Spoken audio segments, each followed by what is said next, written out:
Hi everyone, I just wanted to give you a demonstration of Google Classroom on the iPad.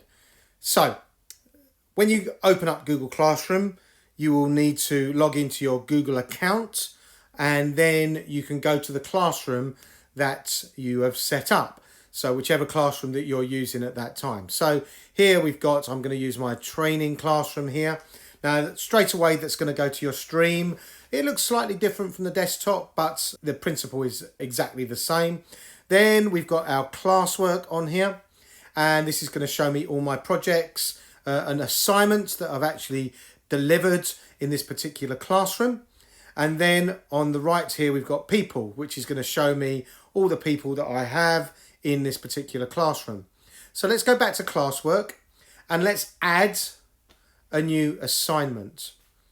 So in my new assignment, I can add the title. So let's just put test. Then I can put some instructions. Now, all of this is very similar to the way it works on the desktop.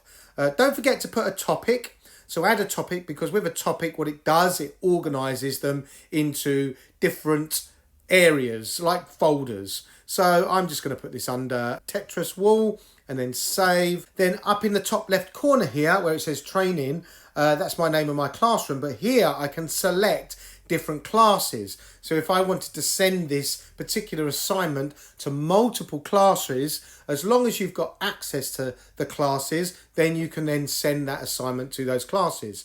So I could choose one of these classes if I wanted to send that assignment there. The other thing you've got is the students. You can select multiple students or different students, so you can send different assignments to different types of student. Now, the one thing to bear in mind, if you select the students, then you can't select multiple classes because it won't actually find the students from the other class. So you can only do one or the other.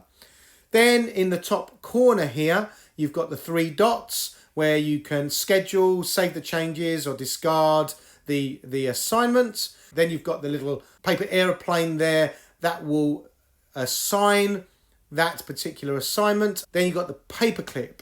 Now the paperclip will allow you to do all the things that you can do on the desktop version. You can go to Google Drive, link, use the camera, file and pick photo. If you use camera, what you can do, you can use the camera to record yourself on the screen. You may have already done that recording and recorded it in your camera roll, in which case you would tap pick photo and then you can go and get that video from your camera roll.